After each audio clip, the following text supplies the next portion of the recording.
Well, Jeff Art is a busy man, new member, of course, of the Livingston Parish Council, his first elective office. You just, as a matter of fact, heard from Congressman Garrett Graves here at the Denham Kiwanis. What do you take away from his talk? I take away that he's really looking out for our best interests here in the parish, and he's showing a lot of focus on our concerns that we have with our roadways and infrastructures, and I think he's definitely the right person for the job.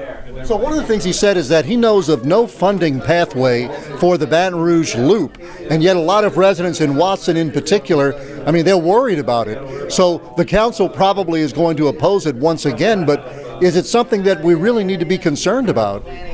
I don't really think we need to be concerned about it because there's no funding. There's none of the area parish presidents are for it. So it's just no backing at all to help this loop go, and I just don't think we're ready for it. So should the council waste any time on it at all? But on the other hand, no harm in passing a resolution. Yeah, it's no harm. I mean, the past two councils have passed it, so I mean, we just feel like we just as soon pull it up on the agenda and vote on it ourselves. So with all the bad traffic we have in Livingston Parish, what is the objection to the loop?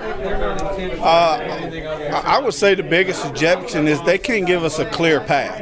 You know, exactly where the loop's going, who's it really going to affect.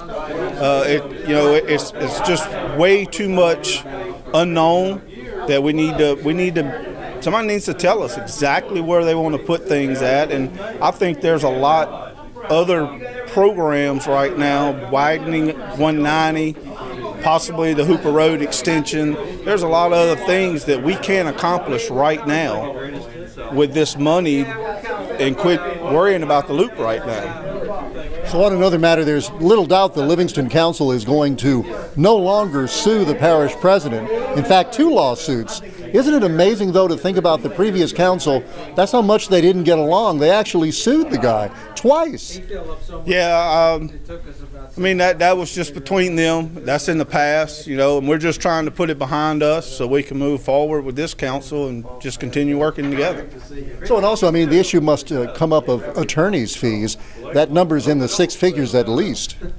I really hadn't got too much into the attorney fees, but that's one of the main things we're trying to stop. I mean, it's just, you know, quit just having an open checkbook on these fees with attorneys, and, you know, let's get it over with. So I wonder, is there any support at all for continuing these lawsuits against the parish president?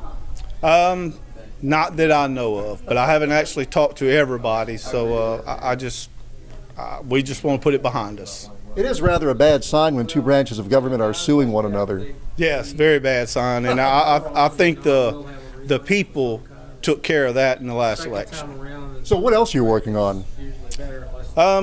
We're just really whatever comes before us right now.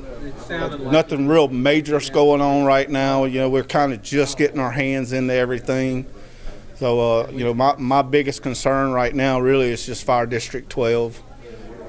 I've spoken with James Wascom and a few others, and we're trying to get something going with that because it's just kind of a dead area that's not covered by the fire department, and town of Livingston's struggling, keeping up with it, and hopefully we can get something accomplished with that. Well, the concern is that some big industry is going to move into that area, and officially it's going to be the responsibility of Fire District 12, and more industries coming.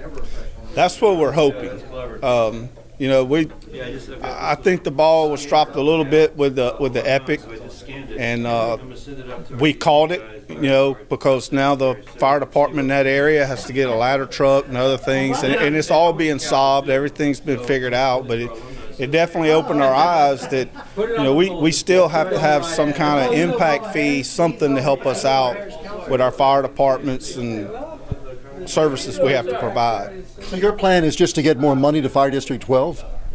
Not necessarily more money, but they already have like a fire tax that goes to Livingston, but it's just not enough. and for Livingston to continue doing, because Mayor Jones said that over 50% of his calls is outside of the town in Fire District 12. So we're hoping to possibly get a fire station or something over there to take care of Fire District 12. So you say it's all being worked out. What do you see as the solution? I mean, it's going to take a lot of money, right? 6 figures. It's going to take a lot of money, and that's why I'm having the meeting with James Wascom and Darrell Jones, and we all want to sit down together and try to come up with something. I think it's just been one of them projects that's just kind of, overlook it, and I can remember as a young age talk of this area not having a fire station, and here 25 years later they still don't have a fire station.